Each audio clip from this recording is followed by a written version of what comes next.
This is George Orwell. Looks like a boring nerd, right? Wrong. This man hunted people in jungles of Burma. He got shot in the throat during a war and then chose to live like a homeless man for years just to see what it feels like. You see, he didn't just write 1984, he lived it because he was actually hunted by the government. But to understand the madness of his books, we have to understand the madness of this man first. So today, let's dive deep into his terrifying life story. In the house of a British officer, a child is born at a very young age. Everyone, meet our young author, George Orwell. Actually, his name is not George Orwell yet. His parents have named him Eric Blair. Everyone loves a good critique, don't they? Anyway, so for now, this is Eric Blair, and this is his father, Richard Blair, and he is an officer in the British government that is ruling over India at this time, which has basically turned him into a rigid, harsh, borderline ruthless man. And on the complete opposite side of the spectrum, his mother, Ida Blair, is a sweet, cheerful, happy-go-lucky woman, and she absolutely did not want to raise her kids in that environment. And I don't blame her for that. So she took all her 3 kids and just skedaddled back to England. Bye, have a great time. But here's the problem. See, even though Papa Blair was an officer in the British government, he did not actually have any money of his own. Basically, the government had given him his house, his car, his servants, this whole luxury starter pack. So when his wife packed her bags and zoomed back to England, she suddenly needed money of her own. And when it comes to money, all she had was hopes and dreams and absolutely nothing else. So Mommy Blair, along with her kids, is struggling hard after moving back to England. And for our young author, that means Mommy can't afford any toys for him. So really, he had only 2 options. 1. Play with himself. No, not like that. 2. Read books that were lying around in the house. And that is where his love affair with the books began. And around the time, he also kept a private diary and named it Bestiary. And inside, he drew tiny sketches of animals he imagined and gave each one its own weird superpower. Like a cat that can sing. Or a pig that can drive a car. Or a fat elephant. Oh, wait. Sorry, that's just my editor's mum. And this little book would sow the seeds of Animal Farm, a book he will write when he's a big boy. But anyway, let's not digress. Let's go back to the poor household of our young author. Mom, I want to go to school so that I can read many more books. Well, son, let me see real quick if I have any money to afford that. Alright, son, you'll need a scholarship if you want to go to a good school. Oh no! And as luck would have it, he actually won a partial scholarship at age 8 to a school called St.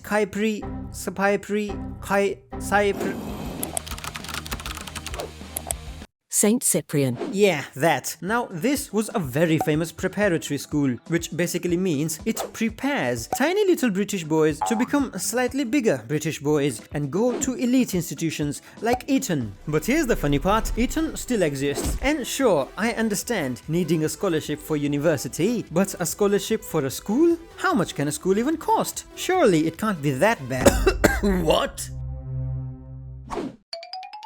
Yeah, nah mate, you'll definitely need a scholarship, good luck. Oh no. So Eric worked really hard, and eventually when he finally got into Eton, he immediately felt out of place because all his classmates were rich, royal rich, old money rich. And he was, well, himself, a budget-friendly British boy. And his lunch breaks usually looked like this. My daddy got me an Aston Martin for my 16th birthday. My papa bought me a Rolls Royce for my 15th. My mummy packed caviar for lunch today. My mummy got me a banana. She says it will make my bones strong. Gross. Peasant. Stay away from us. We don't want to catch the poor disease. We all have the same voice. Me too. So yeah, he was constantly reminded that he was not as posh as his friends and that he should stay in his lane. And all this slowly built a deep hatred in him for the rich and a deep sympathy for the marginalized and poor people.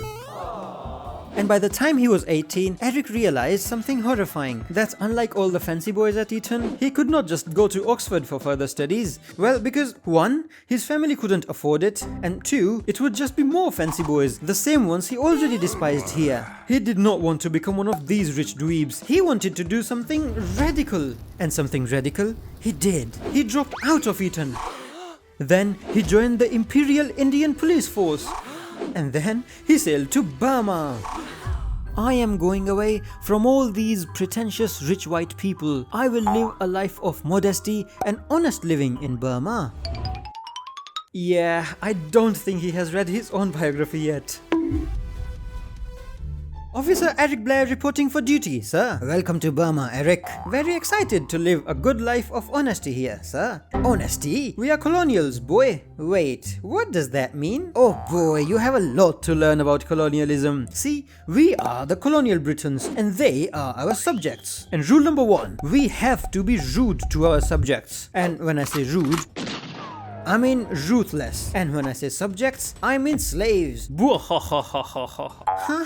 Eric is slowly realizing that this job is not exactly the honest living he was looking for. And during his time in the police force, Eric witnessed immense torture of British people. He saw locals being hanged for petty reasons. He even fainted once during such an execution. It was all brutally horrifying. But, sources claim he was extremely good at his job. His job of rudely handling subjects. And despite being sympathetic on the inside, on the outside, he was forced to be ruthless to Burmese people. I am sorry for you. And being ruthless earned him promotions. Haha, you were good during that execution, my boy. Now he will know not to put this much sugar in our tea. Take this, promotion. But it was all very wrong, sir. Oh, come on, shut up and have it. Later, in his novel Burmese Days, he wrote that this job forced him to witness the dirty works of empire at closed quarters, which filled him with an intolerable sense of guilt. I have been a bad man. No, not Batman. Bad man. I am going back to England. I will amend what I have done here and warn people about the dark side of my empire and colonialism. What? A character arc? In this economy? So when he came back, he felt very guilty. Like, I should not have done that. Guilty. I don't deserve to go home. I would leave everything behind and exile to Paris. And in Paris, he lived like a full-time homeless NPC. He washed dishes for a living, slept in alleyways. He even once pretended to be a French alcoholic just to get entry into a shelter he wanted to write about. Oui, mademoiselle, let me enter. Me French. That hand sign is Italian, mate. Oui. And all these chaotic experiences in Paris, he wrote down in a book called Down and Out in Paris and London, and he published it under a pen name for the first time, George Orwell. He had to pick this pen name because he was writing about the struggles of poor people, and talking about poor people in posh English society, that was a bigger crime than not liking tea. But you see, ladies and children, Paris was not the only thing he went in and out of. Meet Eileen O'Shaughnessy, his wife. Just 3 years after writing Down and Out, he married her in 1936. Eileen was a smart, well-educated woman and a writer herself, and a really good one. It's actually believed that the famous line from the Animal Farm, all animals are equal, but some animals are more equal than others, was actually written by her. Told you, I'm a good writer. But just a few months into their marriage, not even a full year, a little fight broke out in Spain, something called the Spanish Civil War. And this war became a major turning point in George Orwell's life.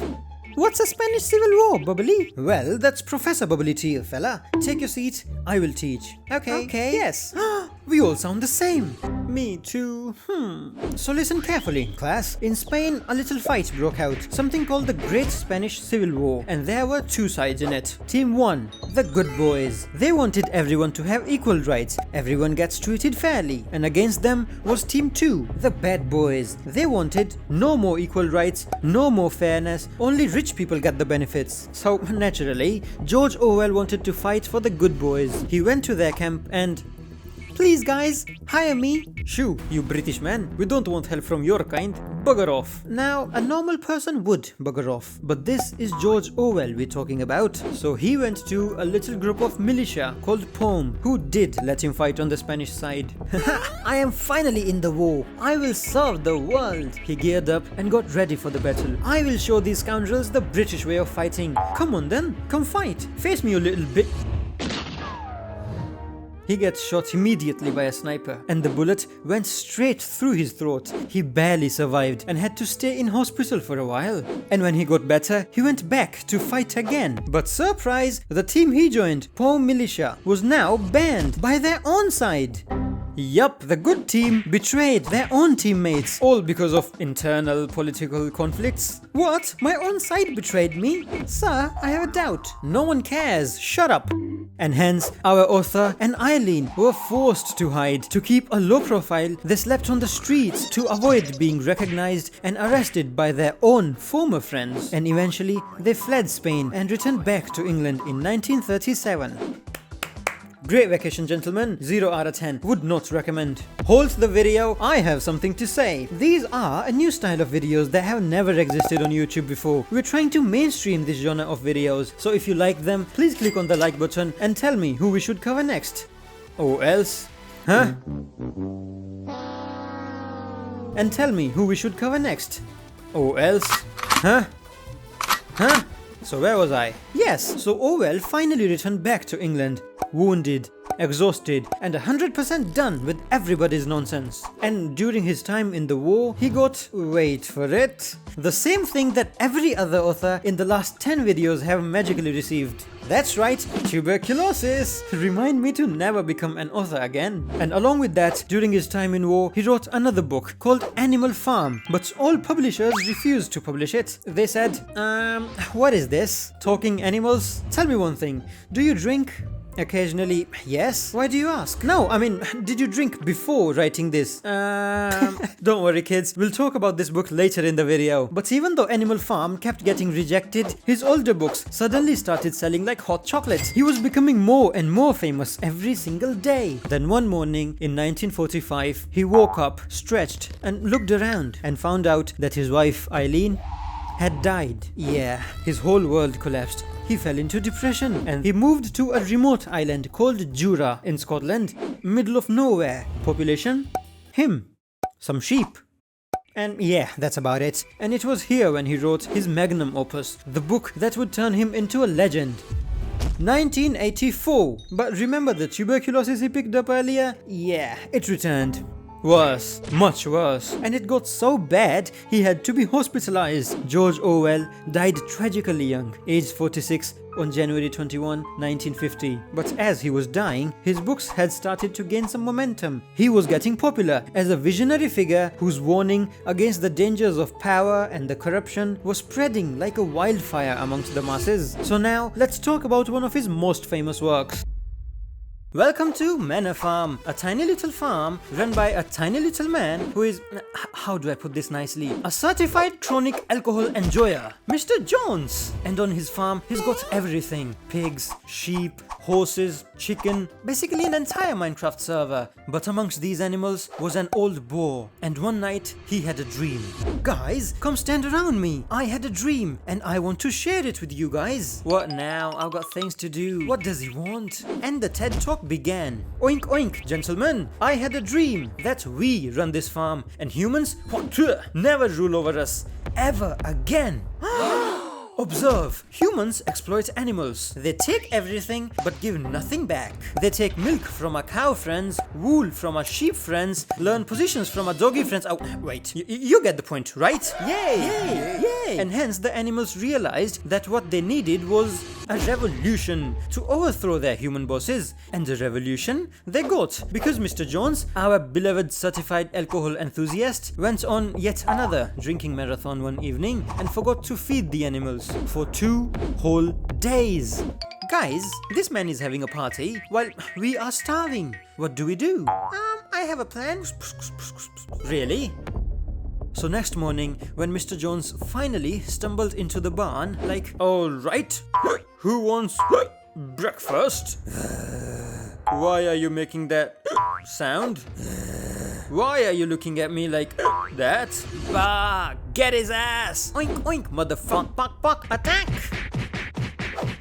And they rushed him and yeeted him out of the farm and chased every human out too. And boom! Just like that, Manor Farm became Animal Farm. The animals cheer, music plays, confetti Probably not. They are all poor as f. But now that the humans are gone, someone's got to run this place. Enter the pigs. Because apparently, out of everyone here, they're the only ones with actual brain cells. Alright guys, new farm, new rules. And we have come up with 7 commandments to guide all of the animals. And they are, whatever goes upon 2 legs is an enemy. Yay! Yay! Yay! And whatever goes upon 4 legs is a friend. Yay! Yay! Wait, who said that? I, chicken. Okay. I have only 2 legs. What do you mean I am not your friend?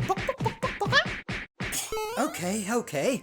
Whatever goes upon 4 legs or has a wing is a friend, alright? No animal shall wear clothes, no animal shall sleep in a bed, no animal shall drink alcohol, no animal shall kill any other animal, and all animals are equal. So, do you like our new commandments? Yay! Yay! Yay! Wait, why do we all sound the same? Anyway, where there is a society, there is a government. So, they decided they need a president, and pigs, being the smartest animals on the farm, 2 of them actually, ran for the Oval Office. Meet Snowball, the good pig, and Napoleon, the bad pig.